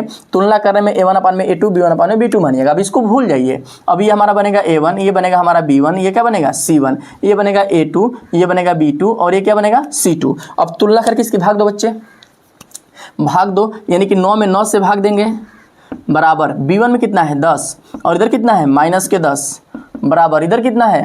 42, इधर कितना है? 14। भाग दे देंगे बच्चे, कितना प्राप्त होगा? 9 से 9 कैंसिल 1, ये भी कट गया 1 अपान में 1 और ये 14 14 42, 3 आएगा। ठीक है, ये बराबर नहीं है और ये भी बराबर नहीं है, तीनों के तीनों बराबर नहीं है। तो जब आगे वाला बराबर नहीं होता है तो इसका मतलब क्या है? प्रतिच्छेद है। और जब प्रतिच्छेद होगा बच्चे तो प्रतिच्छेद हो चाहे संपाती हो, दोनों के लिए एक ही कंडीशन होता है, संगत। यानी कि ये भी हमारा क्या बन गया? संगत हो गया। ये वाला प्रश्न नंबर 3 भी क्या है? संगत। अब ऐसे 4 नंबर देख लेते हैं भैया। इसको मानो A1, इसको मानो B1, इसको मानो C1, इसको मानो A2, इसको मानो B2, इसको मानो C2। अब हल करेंगे, भाग देंगे। 5 में भाग दीजिएगा -10 में और बराबर फिर -3 से भाग दीजिएगा 6 में, फिर बराबर 11 से भाग दीजिएगा -10 -22 में। ठीक है, अब यहाँ पर क्या बनेगा ना, ये कटाओ। 5 एकम में 5 दूना के 10, 3 एकम में 3 दूना के 6, 11 एकम में 11 दूना के 22। यानी कि 1/2 माइनस के यहाँ पर भी 1/2 माइनस के, यहाँ पर भी 1/2 माइनस के, सब 1/2 माइनस के, सब कुछ सेम सेम आ रहा है, चिन्ह भी सेम और अंक भी सेम। जब चिन्ह सेम सब कुछ सेम मतलब तीनों क्या हो गए बराबर, तीनों बराबर मतलब संपाती, संपाती मतलब कि संगत। क्या होगा भैया, संगत होगा। समझ में आ रहा है कि नहीं मेरे बच्चे? मुझे उम्मीद है कि आपको बहुत अच्छे से समझ में आ रहा होगा, बहुत मजे मजे में समझ में आ रहा होगा। थोड़ा सा वीडियो लंबा जाएगा भाई, चैप्टर ही लंबा है तो क्या करें इसको, लेकिन हाँ ध्यान से पढ़ोगे ना तो यकीन मानो मजा भी आएगा और समझ में भी अच्छे से आएगा। जो पढ़ने वाले बच्चे होते हैं ना लंबा टाइम नहीं देखते हैं, उनको भाई कंसेप्ट से मतलब होता है, उनको नॉलेज से मतलब होता है। वो जब ज्ञान मिल रहा है ना, जब अंदर से कुछ सीखते हैं ना तो खुशी होता है, और खुशी जब होता है बच्चे ना तो लंबा टाइम नहीं लगता है कि कितना जा रहा है, वो बस मजा आ रहा है पढ़ने दो। ठीक है, अब देखो ये प्रश्न नंबर 5 क्या बोल रहा है। इसमें भी समस्या है भाई, बट्टे में दे दिया है तो सिंपल है, इसका हर कुछ नहीं, बस एक ही का हर है 3 है, तो 3 से सब में गुणा कर दो। जब एक का हर है तो 3 से सब में गुणा कर दो। 3 से 3 कैंसिल, बचेगा 4x प्लस 3 दूना के 6y बराबर 8 3 के 24। बस इसको हल कर लेंगे। अब इसको हल करेंगे, अब ऊपर वाला भूल जाओ, समीकरण हमारा ये हो गया और ये हो गया, इन दोनों का तुलना करना है। तो यहाँ पर क्या करेंगे, जो ऊपर वाला होगा ये हमारा होगा a1, ये होगा b1 और ये होगा c1, ये a2, ये b2 और ये क्या होगा c2। अब इसका तुलना करके लिखो मेरे बच्चे, 4 है ऊपर और नीचे है 2 बराबर, ऊपर है 6 और नीचे है 3 बराबर, ऊपर है 24 और नीचे है 12। कटा दो, 2 बार में कटा दो, 2 बार में कटा दो, 2 बार में, यानी कि 2/1, 2/1, 2/1, तीनों बराबर हो रहा है। और सबको पता है कि जब तीनों बराबर होता है मेरे बच्चे यानी कि संपाती, संपाती मतलब कि संगत। क्या होगा भैया, संगत, यानी कि ये भी क्या हो गया, संगत हो गया। बस एक प्रश्न नंबर 2 असंगत है, बाकी सबके सब टोटली क्या है भाई, संगत है। टोटली सबके सब क्या हो रहे हैं, सबके सब क्या हो रहे हैं भैया, सबके सब संगत हो रहे हैं। बस एक 2 नंबर असंगत है। क्लियर है ना? मुझे उम्मीद है कि बहुत अच्छे से इसको आप सीख गए होंगे। बस इस नियम को याद रखेगा, a1/a2, b1/b2, c1/c2। ठीक है ना? बस इतना याद रखना, आराम से क्लियर हो जाएंगे कंसेप्ट, कोई दिक्कत नहीं होगा। अब मेरे बच्चे आप ये प्रश्न नंबर 4 देख रहे हैं, इसमें सिर्फ ये बताना है कि कौन सा संगत है कौन सा असंगत है, लेकिन 3 नंबर की तरह नहीं हल करना है इसको। a1/a2, b1/b2 और c1/c2 की तुलना नहीं करना है। इसमें थोड़ा सा उससे अलग हट के अलग करना है। पता है क्या करना है, इसको ग्राफ से हल करना है, ग्राफ बनाना है और फिर बताना है कि ये संगत है कि असंगत है। तो बच्चे चलो करते हैं इसकी भी शुरुआत। देखो पहले ग्राफ खींचते हैं। पहला समीकरण दिया गया है और इसका ग्राफ खींचने के लिए सबसे पहले आप लोग एक बात जान लो, किसी भी समीकरण ग्राफ खींचने के लिए ना एक बात पहले आप जान लीजिएगा कि उसमें जो पहला समीकरण है उसमें x और y का मान हम ज्ञात करेंगे, और उसमें भी सबसे पहली बात ये हो जाएगी कि x 0 रखना होगा और y को एक बार 0 रखना होगा। तो चलो देखो ये पहला समीकरण है ना, ये दूसरा है ना, तो पहला को उतार लेते हैं। पहला समीकरण हम ले लेते हैं, x प्लस वाई बराबर 5।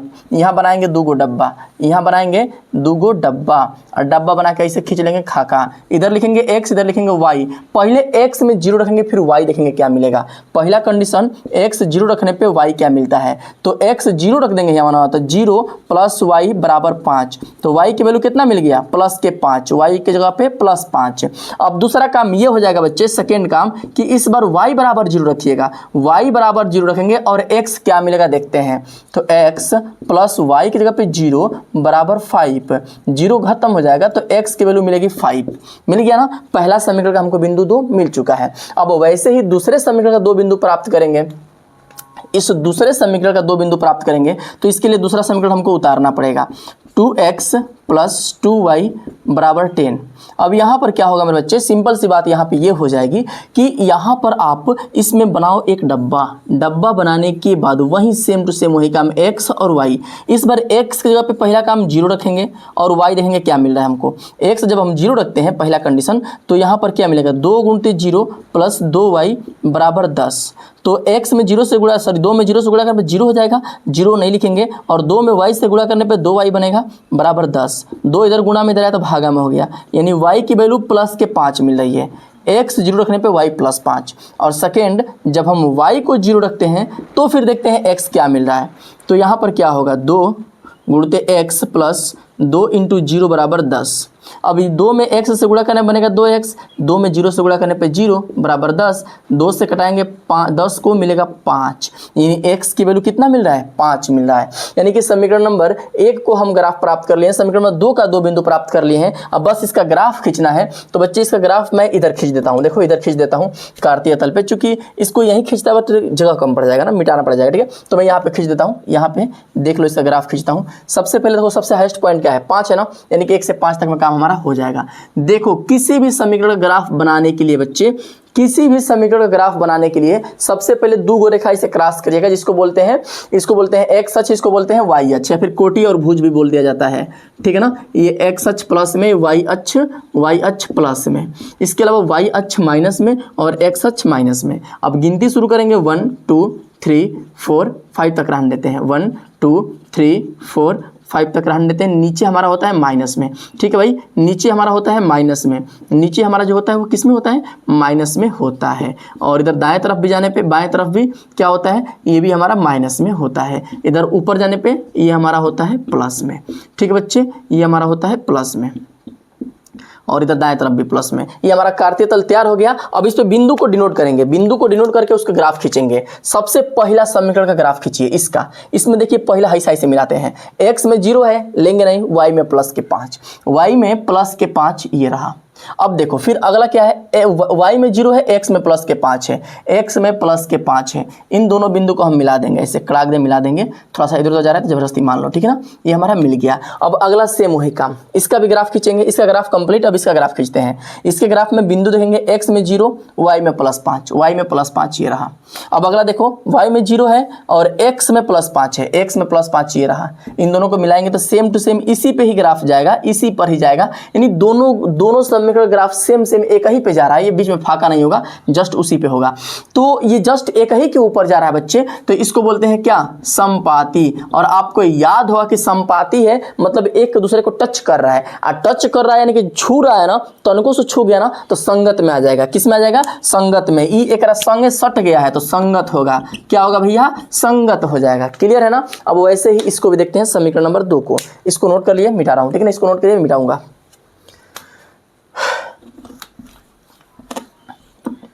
समीकरण नंबर 2 में हमको क्या करना बच्चे, सबसे पहले समीकरण नंबर हम इसका 1 मानेंगे और इसको मानेंगे 2 और इसको उतारेंगे, x माइनस वाई बराबर 8। अब पहला काम हमारा ये होगा कि बनाएंगे यहाँ पर डब्बा बना करके इसको हल करेंगे। इसको मानेंगे x, इसको मानेंगे y। x में पहले 0 रखिएगा और हल करिएगा। x में पहले हम क्या रखेंगे, 0 और हल करेंगे, तो 0 माइनस वाई बराबर 8। तो y की वैल्यू क्या मिलेगा, माइनस के 8 मिल जाएगा, ठीक है, y की वैल्यू माइनस के 8। अब सेकेंड काम हमारा ये होगा कि इसमें हम क्या करेंगे, इस बार दूसरी काम y बराबर 0 रखेंगे। पहली बार मैंने क्या किया, x से 0 रखा, अब दूसरी बार y 0 रखेंगे और देखेंगे इसकी वैल्यू क्या प्राप्त हो रही है। तो समीकरण को फिर उतारेंगे, x माइनस वाई बराबर 8।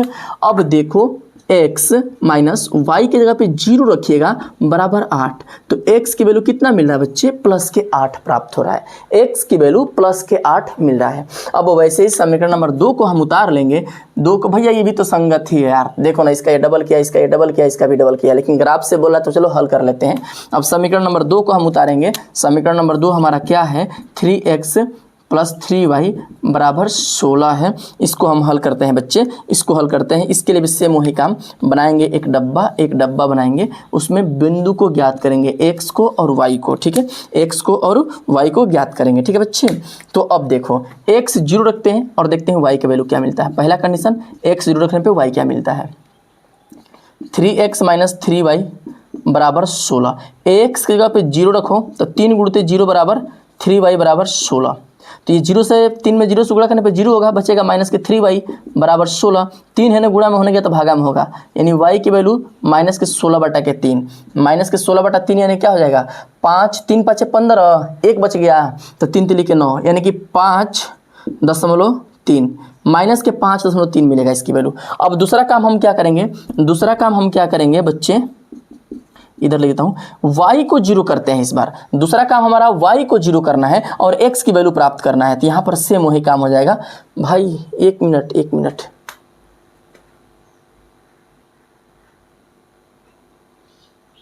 ठीक है, सही है, समीकरण मिला गलत उतारा लेकिन सही उतारा हूँ, कोई दिक्कत नहीं है, ठीक ना, कोई दिक्कत नहीं है, सही है, ठीक ना। अब यहाँ पर देखो क्या है ना, यहाँ पर 3x माइनस 3y बराबर 16 पहली बार संपाती बोल रहे थे ना, उसीलिए गड़बड़ा गया था, समानता रह चुकी है, ठीक ना। अब देखो यहाँ पे क्या होगा ना, यहाँ पर क्या होगा कि यहाँ पर अब हम दूसरी बार y को 0 रखते हैं, तो 3x माइनस 3 इंटू 0 बराबर 16। तो 3x बचेगा, 0 में 3 से गुणा करने पर 0 हो जाएगा, बचेगा 16। x की वैल्यू सेम वही काम, 3 है ना, गुणा में होने गया तो भागा में हो जाएगा, ठीक है, जाके भागा में हो जाएगा। तो यहाँ पर क्या बचेगा, 5.33 यानी कि प्लस के 5.33 आ जाएगा। इसकी वैल्यू मिल गया। अब देखो 2 गो बिंदु हमको मिल चुका है ना, इसका और इसका, दोनों का बिंदु मिल चुका है। इसका ग्राफ खींचो, सिंपल सा इसका ग्राफ खींचो। ऐसे बनाएंगे कार्तीय तल मेरे बच्चे। यहाँ पर लिखेंगे x अक्ष, यहाँ पर लिखेंगे y अक्ष, इधर भी y अक्ष होगा, इधर भी क्या हो जाएगा, इधर माइनस के y, इधर माइनस के x हो जाएगा। ठीक है बच्चे। अब यहाँ पर बिंदु हम डिनोट कर लेते हैं। बिंदु हमारा मैक्सिमम कहाँ तक जाएगा, 5 तक और 8 तक, यानी गिनती लिखो 1 2 3 4 5 6 7 और 8। 1 2 3 4 5 6 7 और 8। 1 2 3 4 5 6 7 और 8। 1 2 3 4 5 6 7 और ये रहा 8, ये रहा 8। ठीक है ना बच्चे, ये रहा हमारा 8। अब इस 8 के बाद हमारा हो जाएगा बिंदु को पता करना। अब हम बिंदु भी पता कर लेते हैं कि सबसे पहला काम x में जब हमारा 0 है तो y में -8 जाना चाहिए। y में -8 ये रहा। लो ना, इसका चिन्हित भी करना बाकी है भाई, इसका चिन्हित करना बाकी है। लो इसको चिन्हित भी कर देते हैं, यहाँ पे 0 रख करके। माइनस लगाना मैंने भूल गया था। ठीक है, माइनस भी लगा दो यहाँ पे, नहीं तो फिर घबरा जाएगा भाई। माइनस लगा दो नहीं तो फिर घबरा जाएगा। चिन्हित कर लो इन सबको। ठीक है, इन सबको चिन्हित कर लेंगे।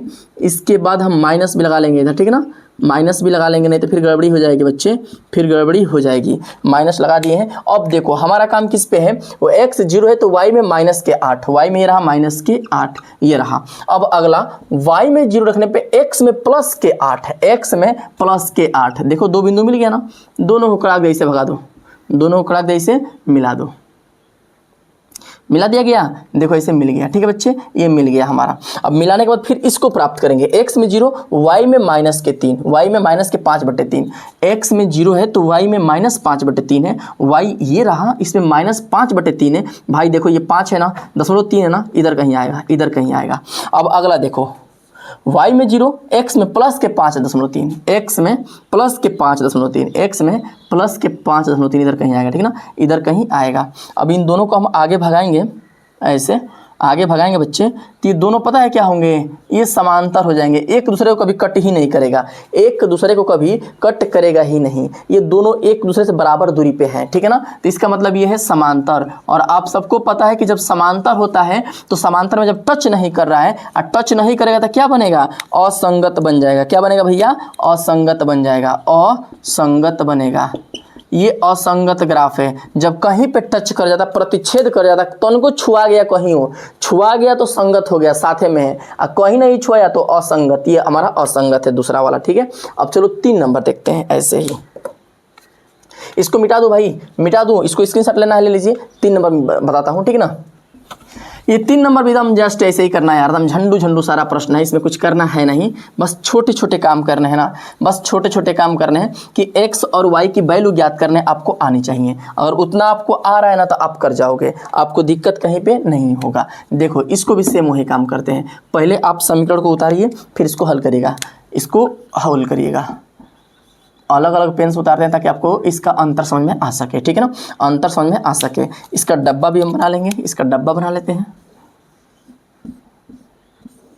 इधर x ले लेंगे, इधर y ले लेंगे। ठीक है, अब पहला काम हमारा क्या होगा बच्चे, इसको हल करना होगा। x में 0 रखना होगा, पहला काम क्या, x बराबर 0 रखना होगा और y की वैल्यू प्राप्त करेंगे। तो यहाँ पर क्या होगा, 2 × x के जगह पे 0 + y -6 बराबर 0। अब इसको हल करेंगे, 2 में 0 से गुणा करने पे 0 बनेगा, तो y बराबर 6 है ना, माइनस में होने गया तो प्लस में, यानी कि y की वैल्यू +6 बन जाएगा।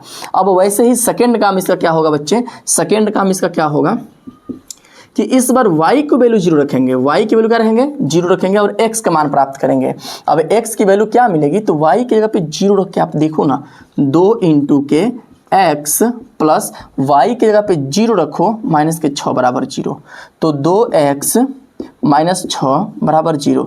2x 6 है ना, माइनस में होने गया तो प्लस में, 2 है ना गुणा में होने गया तो भागा में हो जाएगा, यानी 3 मिलेगा। x की वैल्यू क्या मिलेगी बच्चे, 3 मिल जाएगी। x की वैल्यू क्या मिलेगी, 3 मिल जाएगी। ये हम एक समीकरण के 2 बिंदु प्राप्त कर चुके हैं। अब समीकरण नंबर 2 का भी 2 बिंदु प्राप्त करने की वैसे ही कोशिश करते हैं और देखते हैं क्या प्राप्त हो रहा है। जिन बच्चों को, तो एक बात बताऊं, जिन बच्चों के समझ में आ गया है ना, आप वीडियो को थोड़ा रोक लीजिए और रोक के ना अपने से हल करके इसका ग्राफ खींचने की कोशिश करिए और अंतिम में मिलेगा कि हाँ इसका ग्राफ सही जा रहा है कि नहीं। बैटरी चार्ज है ना भाई, चार्ज है, ठीक है। तो इसका मिलाना कि चल रहा है कि नहीं सही, आपका मैच कर रहा है कि नहीं सही, ये सब मिला लेना, ठीक है, तुलना कर लेना, ठीक है भैया। अब देखो इसका हम बनाते हैं डब्बा, 4 को डब्बा बनाते हैं, चारों खाका लेते हैं, इधर लिखेंगे x, इधर लिखेंगे y। अब सेम वही काम, इसको मिटा दूँ क्या, हाँ सेम हमारा वही काम हो जाएगा। पहले इस समीकरण को हम उतार लेंगे और पहला काम हमारा होगा कि x बराबर हम 0 रखेंगे। x बराबर हम 0 रखेंगे तो देखते हैं कि क्या इसकी वैल्यू प्राप्त होती है। तो 4 इंटू के 0 माइनस 2y माइनस 4 बराबर 0। तो अब यहाँ पर क्या बनेगा, 0 में 4 से गुणा करने पर 0 हो जाएगा, बनेगा माइनस के 2y माइनस के 4 बराबर 0। तो यहाँ पर क्या होगा, अब देखो माइनस के 2y, 4 है ना, माइनस में होने गया तो प्लस में हो जाएगा, 2 से 4 कटेगा 2 बार जाएगा, तो y की वैल्यू माइनस के 2 बन जाएगा। ठीक है, y की वैल्यू -2। अब सेकेंड बार इस बार y बराबर 0 रखते हैं और देखते हैं क्या मिलता है। तो 4x माइनस 2 इंटू के 0 बराबर 4 है ना, माइनस में होने डायरेक्ट भेज दो प्लस में, तो 2 में 0 से गुणा करने पर 0 बनेगा, 4x बराबर 4 हो जाएगा। ठीक है बच्चे, अब 4 है ना गुणा में होने गया तो भागा में होगा, 4 एकम में 4, x की वैल्यू कितना आ गया, 1 आ गया। x की वैल्यू 1 यदि हम y 0 रख रहे हैं तो x 0 रखे थे तो y कितना आया था, माइनस के 2। अब देखो 2 बिंदु हमारा प्राप्त हो गया ना। अब इसका ग्राफ खींचा जा सकता है, लो इधर ग्राफ मैं खींच देता हूँ, यहीं पे खींच देता हूँ। ठीक है ना, यहाँ पे खींचा जा सकता है इसका ग्राफ। ठीक है बच्चे, अब देखो इधर x अक्ष होगा, इधर y अक्ष होगा, इधर माइनस y अक्ष होगा, इधर माइनस x अक्ष होगा। बिंदु लिखते हैं 1 2 3 4 5 6 7 8 तक काम हो जाएगा। 1 2 3 4 5 6 इतना ही रन देते हैं, काम हो जाएगा। 1 2 3 4 5 6 1 2 3 4 5 तक रहने दो। कोई ज़रूरी नहीं कि चारों तरफ बराबर करो, वैसे बराबर कर लेने से बेहतर रहता है, लेकिन जगह नहीं है तो क्या करोगे, जगह नहीं है तो कहीं कम बेसी चल जाएगा, कोई दिक्कत नहीं है। ठीक है ना, बस जितना ज़रूरत है उतना ले लीजिएगा, अधिक नहीं लिखेंगे तो वो काम चल जाएगा। जरूरी नहीं है कि बहुत अधिक लिखना जरूरी है। ठीक है ना, जरूरी नहीं है कि अधिक पॉइंट लिखना ही जरूरी उचित है, ऐसा नहीं है। ठीक है भाई, देखो ऐसे बन चुका है। अब हमको क्या चाहिए, पहला में x 0 रख रहे हैं तो y क्या, प्लस के छो। पता है इस बिंदु को बहुत बच्चे खींचने में खोजने में गड़बड़ा देते हैं कि कैसे खोजें। अरे भैया माथा को टेंशन ना लो, भाई पहला समीकरण का 2 बिंदु मिला है ना, एगो 0 है तो एक ही तक बिंदु देखना है, y 0 है तो प्लस, x 0 है तो y में +6, बस देख लो ना, y में +6 ही रहा, बस हो गया। अब अगला क्या है, x में 3 है तो y में 0, खत्म। x में +3, सॉरी हाँ x में +3, x में प्लस के 3, ये रहा, हो तो गया, दोनों को मिला दो ना यार, बस हो गया इसका ग्राफ। अब वैसे इसका लिखना है। अब देखो इसका ऐसे लेंगे ना, तो x में 0 है तो y में कितना है, -2 है, y में क्या है, -2, ई रहा है ना। देखो x में 1 है, y लेना ही नहीं है, x में +1 है, ये रहा x में +1, दोनों को आगे बढ़ा देंगे तो क्या होगा, एक दूसरे को प्रतिच्छेद करेगा। अब प्रतिच्छेद का मतलब क्या होता है भैया, संगत ही ना होता है। प्रतिच्छेद का मतलब है दूसरे को एगो बिंदु पे मिल गया, मतलब क्या हो गया, संगत हो गया। तो ये एक दूसरे से क्या है भैया, संगत ही हो रहे हैं। क्लियर है ना, ये संगत है। अब वैसे ही प्रश्न नंबर 4 है, देखो भाई प्रश्न नंबर 4 पता है क्या है, ये समांतर है।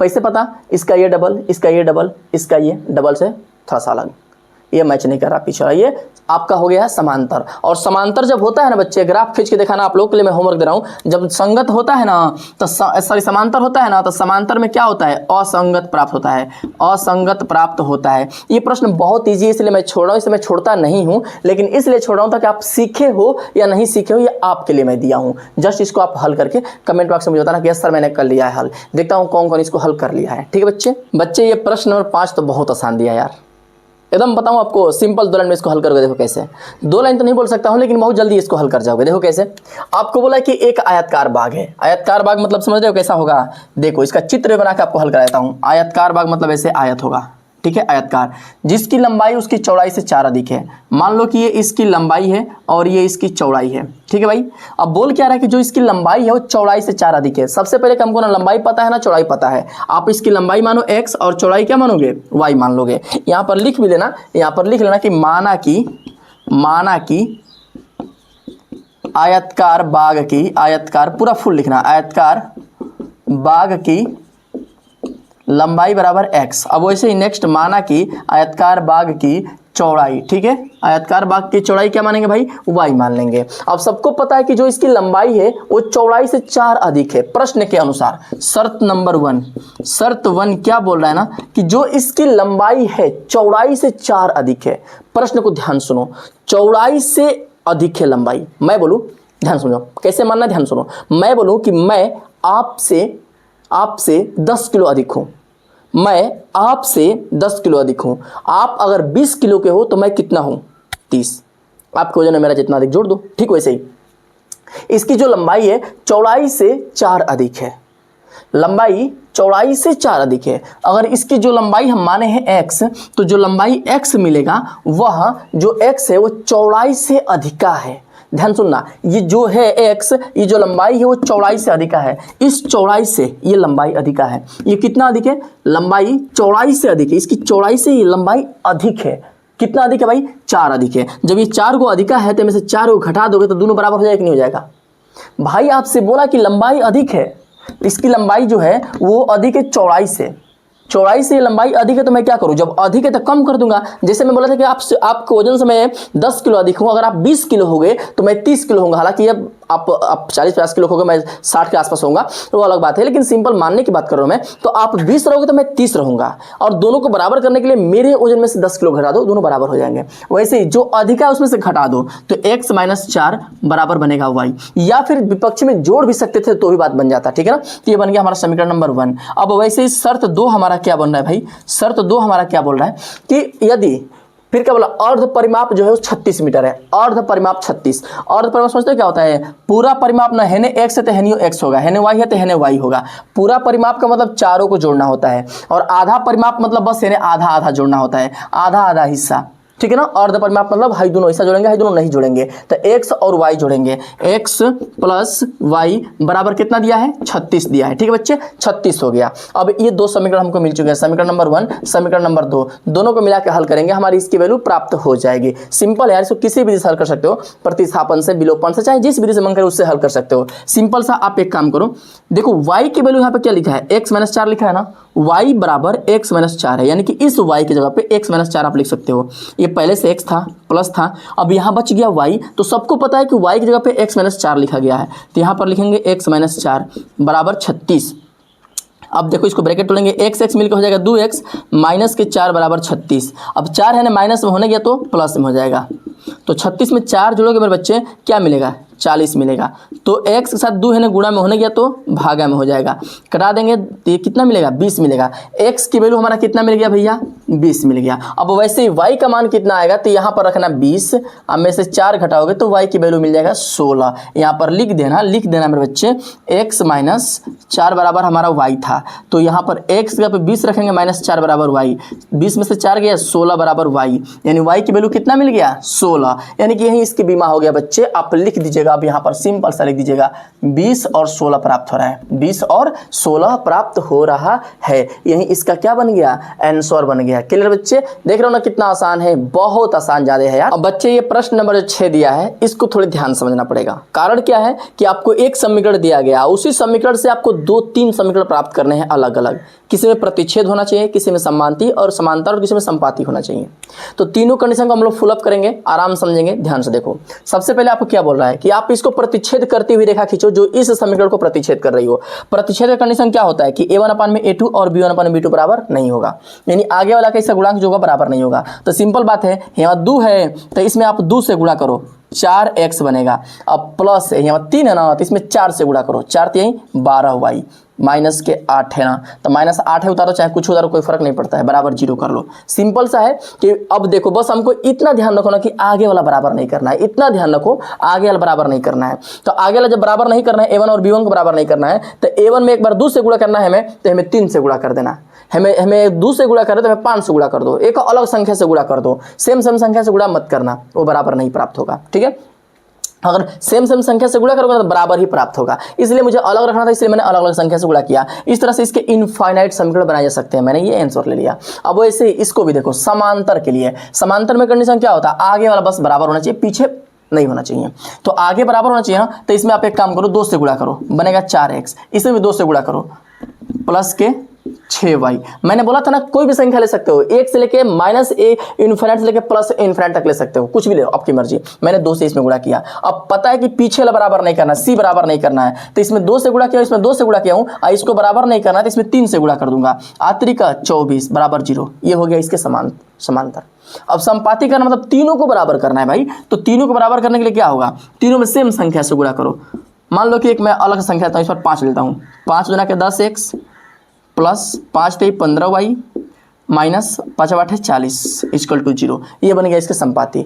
अभी ये एक ही मैं समीकरण बनाया ना, आपको अब इसके इनफाइनाइट समीकरण बनाए जा सकते हैं, इसमें कोई डाउट नहीं है। ठीक है बच्चे, ये बहुत सिंपल प्रश्न था, बहुत आसान था। देख रहे हो ना मेरे बच्चे, ये प्रश्न नंबर 7 ज़्यादा इंपॉर्टेंट प्रश्न है। जितना आप इंपॉर्टेंट सोचते हो उससे ज़्यादा इंपॉर्टेंट है। कारण क्या है, इसमें बढ़िया से बढ़िया कंसेप्ट का प्रयोग किया गया है। ऐसा नहीं कि प्रश्न कठिन है, कठिन नहीं है, लेकिन प्रश्न जानदार है ये। कारण क्या है ना, कारण ये है कि इसमें 2-3 कंसेप्ट का प्रयोग किया गया। अब चलो देखते हैं दोनों कंसेप्ट आराम से। सबसे पहले इसका ग्राफ बोल रहा है कि इसको ग्राफ खींच के इसमें त्रिभुज बनाओ और उसके एक साइड से बन रहे जो निर्देशांक है उसको ज्ञात करो, और जो त्रिभुज बनेगा उसको छायांकित करो। सब चीज़ कर लेंगे, बस आप सोचो कि इसका ग्राफ कैसे खींचेंगे। इसका ग्राफ खींचने के लिए हमको क्या करना पड़ेगा, इसके लिए हमको करना पड़ेगा एक छोटा सा काम, एक डब्बा बनाना पड़ेगा मेरे बच्चे। डब्बा में लिखना पड़ेगा x, इधर लिखना पड़ेगा y, और पहला कंडीशन होगा कि x बराबर हम 0 रखेंगे और इसकी वैल्यू प्राप्त करेंगे y की। ठीक है, तो यहाँ पर क्या होगा, x हम 0 रखते हैं, माइनस के वाई बराबर माइनस के वाई प्लस के 1 बराबर 0। अब इधर माइनस के 1 और इधर 1 इधर प्लस में उधर गया तो माइनस के 1 होगा, माइनस से माइनस कैंसिल, y की वैल्यू हमारा प्लस के 1 बन चुका है। अब नेक्स्ट वैसे ही अगला हो जाएगा हमारा, इस बार y 0 रखेंगे तो x की वैल्यू क्या मिलेगा, x की वैल्यू हमारा क्या मिलेगा, x माइनस वाई बराबर y प्लस के 1 है ना, प्लस के 1 है बराबर 0। तो अब देखो बच्चे, हम इस बार y 0 मान रहे हैं तो y की जगह पे क्या रखेंगे, y की जगह पे 0 रखेंगे भाई, y की जगह पे 0 रखेंगे और प्लस के 1 बराबर 0। अब देखो x के साथ 1 इधर प्लस में उधर गया तो क्या हो जाएगा, माइनस में, 1 क्या हो जाएगा, माइनस में हो जाएगा। इसका 2 बिंदु प्राप्त हो गया, इसका भी 2 प्राप्त करते हैं। सेम वही काम बनाएंगे, एक छोटा सा डब्बा, और डब्बा बना के ऐसे करेंगे, इसमें करेंगे इसकी वैल्यू को ज्ञात करेंगे। यहाँ पर लिखेंगे x, यहाँ पर लिखेंगे y। पहला कंडीशन x बराबर हम 0 रखते हैं, y की वैल्यू देखते हैं तो 3 × के 0 अब प्लस 2y माइनस के 12 बराबर 0। 3 में 0 से गुणा करने पे 0 होगा, बनेगा 2y माइनस के 12 बराबर 0। है ने 12 माइनस में होने गया तो प्लस, 2 है ने गुणा में था होने गया तो भागा में हो जाएगा, 6 मिल गया। y की वैल्यू कितना मिल गया, 6। अब अगला y 0 रखते हैं और देखते हैं x की वैल्यू हमको क्या मिलता है। तो सेम वही काम, 3 × के x प्लस 2 × के 0 माइनस के 12 बराबर 0। 3x 2 में 0 से गुणा करने पर 0 बनेगा, माइनस के 12 बराबर 0 हो जाएगा। अब यहाँ पर एक काम करो मेरे बच्चे, 3x = माइनस के 12 है ना, माइनस में था होने गया तो क्या हो जाएगा, प्लस में, 3 से 12 कटाएंगे 4 आएगा, यानी कि इसकी वैल्यू 4 मिल गया। अब देख रहे हैं दोनों का बिंदु प्राप्त हो गया ना। अब जब दोनों का दो को एक देखो, एक समीकरण के लिए 2 बिंदु काफ़ी है ग्राफ खींचने का, और इस समीकरण के लिए 2 बिंदु प्राप्त हो गया था, काफ़ी है ग्राफ खींचने के लिए। तो इसका ग्राफ अब हम कैसे खींचेंगे, सबसे पहले बनाएंगे यहाँ पे कार्तीय तल, और सबसे बड़ा अंक हमारा 6 और 4 है ना, यानी कि 8 तक ले लेते हैं, काम हो जाएगा। बहुत बड़ा खींचने की जरूरत नहीं पड़ेगी, 8 तक ही काम कर जाएगा। तो गिनती लिखो 1 2 3 4 5 6 7 तक रहने दो, 7 तक रहने दो। इसको मानेंगे x सच, इसको मानेंगे माइनस के x, इसको मानेंगे प्लस y, इसको मानेंगे माइनस के y। फिर इधर 1 2 3 4 5 और ये रहा 6, इधर 1 2 3 4 5 6, 1 2 3 4 5 और ये रहा 6। सबको चिन्हित कर देते हैं कि कहाँ से कौन सा बिंदु हो रहा है, कौन सा बिंदु कहाँ पे हो रहा है, इसको चिन्हित कर देते हैं बच्चे। चिन्हित करने के बाद इधर माइनस भी चिन्ह लगा लेंगे हम लोग कि ये माइनस में होते हैं अंक, ये माइनस में होते हैं, ये भी बताना जरूरी है, नहीं तो फिर गड़बड़ी हो जाएगी बच्चे। गड़बड़ी नहीं करना है, थोड़ा सा भी ध्यान रखिए, थोड़ी सी सावधानी हटेगी दुर्घटना घट जाएगी, इसलिए आप ध्यान से चिन्हित करिएगा हर एक पॉइंट को बच्चे, हर एक पॉइंट को, हर एक बात को चिन्हित करिएगा। इसका देखो हम लोग दोनों का निर्देशांक ज्ञात कर चुके हैं। एक समीकरण है, इसका दोनों निर्देशांक ज्ञात हो चुका है, एक समीकरण इसका 2 निर्देशांक बिंदु ज्ञात हो चुका है। और आपको पता है कि किसी भी समीकरण ग्राफ खींचने के लिए 2 बिंदु काफी होता है। मैंने 2 बिंदु प्राप्त कर लिया, काफी है। अब देखो इसका समीकरण हम खींचते हैं, सबसे पहले इस समीकरण ग्राफ खींचते हैं। तो देखो x में 0 है, y में +1 है, 0 लेंगे नहीं, y में +1 ले लेंगे, y में +1 ये रहा। अब अगला देखो x में -1 y 0 तो लेंगे नहीं, y 0 हम लेंगे नहीं, x में ऐसा ऐसे मिलाते हैं तो x में क्या है -1 है, ये रहा x का -1। इस 2 बिंदु को हम मिला देंगे सीधा सीधा, ये हमारा हो गया ग्राफ इसका। ठीक है, ये इसका ग्राफ हो गया। क्लियर बच्चे। अब वैसे ही इसका भी ग्राफ खींचते हैं, इस समीकरण का ग्राफ कंप्लीट। अब इस समीकरण का ग्राफ खींचते हैं, इसका भी 2 बिंदु ले लेते हैं, 2 बिंदु ले लेंगे। x में 0 है तो y में प्लस के 6, y में क्या रहा भैया प्लस के 6। अब देखो इधर y में 0 है, x में प्लस 4 है, x में क्या है प्लस के 4 है। इन दोनों को मिला देंगे, ऐसे सिंपल सा बन जाएगा इसका ग्राफ। देख रहे हो ग्राफ सिंपल सा तैयार हो चुका है। ठीक है बच्चे। अब देखो ये क्या बोला है हमसे कि x अक्ष के द्वारा और इन दोनों रेखाओं के द्वारा जो ग्राफ प्राप्त होगा, उस त्रिभुज बन रहा है त्रिभुज, इसके द्वारा जो बनेगा त्रिभुज, उस त्रिभुज का निर्देशांक क्या होगा। देखो भाई ये त्रिभुज बन रहा है इसके द्वारा, ठीक है, इसका निर्देशांक क्या होगा। तो ये बिंदु पता है कितना होगा, ये बिंदु सिंपल सा x अक्ष पे काट रहा है ना, तो x पे लेंगे 4 और y पे नहीं काट रहा है तो y 0 हो जाएगा। ये x पे काट रहा है ना तो x पे -1, y में 0। अब इस बिंदु का निर्देशांक क्या होगा बच्चे, तो देखो 3 के सामने जा रहा है और इधर से 2 के सामने जा रहा है, तो ये क्या होगा ना x में +2 और y में +3। ये आपका क्या बन गया आंसर। देखो सीधा सीधा मिला देना, ये पहले x वाले को लिखते हैं, बाद में y वाले को लिखते हैं। यही 2,3 इसका क्या बन गया भैया, निर्देशांक बिंदु बन चुका है। क्लियर है ना। मुझे उम्मीद है कि आप बहुत अच्छे से इसको सीख गए होंगे और आपका आंसर भी इसकी तरफ मैच कर रहा होगा और आपको अच्छे से अच्छे कंसेप्ट क्लियर हो रहा होगा मेरे बच्चे।